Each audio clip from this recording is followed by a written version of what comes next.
Les deux hommes sont assis face à face au Conseil de sécurité de l'ONU. Volodymyr Zelensky devant Sergueï Lavrov. C'est la première fois que le président ukrainien s'exprime à la tribune de l'organe législatif des Nations Unies. Et son message adressé à la Russie est clair. Nous en sommes à déjà 574 jours de douleur, de perte et de lutte.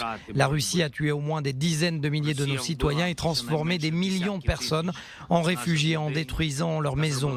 La majeure partie du monde reconnaît la vérité sur cette guerre.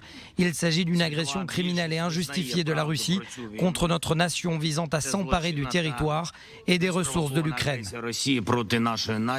Volodymyr Zelensky appelle les Nations Unies à retirer à la Russie son droit de veto au Conseil de sécurité.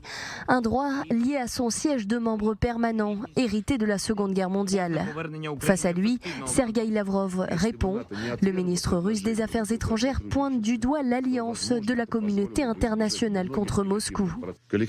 L'Occident, négligé par les États-Unis, a assumé le rang d'arbitre des destinées de toute l'humanité. L'Occident a ignoré de plus en plus l'héritage des pères fondateurs, des normes et des principes de manière sélective d'un cas à l'autre, uniquement en fonction de ses besoins géopolitiques égoïstes.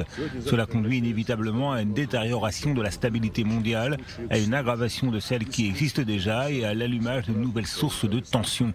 Les risques de conflit mondial augmentent. L'ambiance au sein du Conseil de sécurité de l'ONU était des plus tendues. Sergueï Lavrov s'est notamment plaint de la prise de parole de Volodymyr Zelensky avant celle des membres du Conseil. La réponse du président de l'organe législatif des Nations Unies se passe de commentaires. Arrêter la guerre, lui a-t-il rétorqué, et le président Zelensky ne prendra plus la parole.